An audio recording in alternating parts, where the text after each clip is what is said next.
100 रुपये जर तुम्ही SIP मध्ये इन्व्हेस्टमेंट केली रोज, तर पुढच्या 15-20 वर्षात किती अमाऊंट होईल यासाठी हा व्हिडिओ शेवटपर्यंत पहा.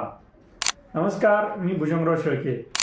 खरं तर 100 रुपयाची काय किंमत असा हा प्रश्न पडू शकतोय. कधी 100 रुपये खर्च होऊन जातात हे कळत पण नाहीये.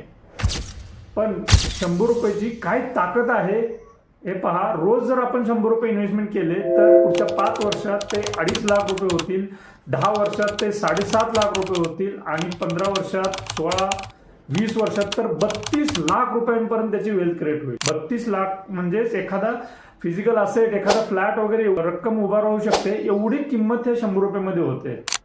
मग अनेकांना प्रश्न पडतो की SIP म्हटलं की बांधील राहावं लागतं, रोज मग ते कटिंग होणारच वगैरे, याचं थोडंसं दडपण जाणवतं अनेकांना.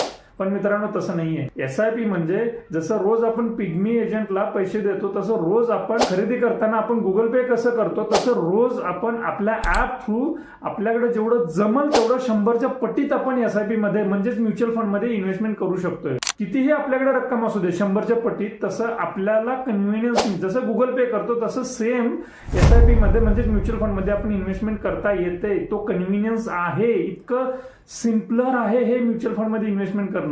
अनेकांचे छोटे छोटे व्यवसाय आहेत, त्यांना त्यांच्या कॅश फ्लो नुसार व्यवस्थित करता येते जेवढे पाहिजे तेवढे अमाऊंट. हे समजलं पाहिजे, कारण खऱ्या अर्थानं पैसे जे बनतात हे लॉंग टर्म मध्ये कंपाऊंडिंग मध्ये बनतात. आणि कंपाऊंडिंगची ताकद समजायची असेल तर 5-7 वर्ष तरी सातत्याने पैसे इन्व्हेस्टमेंट करत राहिलं पाहिजे. या रिलेटेड तुमचे काय प्रश्न असतील तर नक्की प्रश्न विचारा, पण 100च्या पटीत सुद्धा तुम्हाला इन्व्हेस्टमेंट करता येते हे लक्षात ठेवा. धन्यवाद.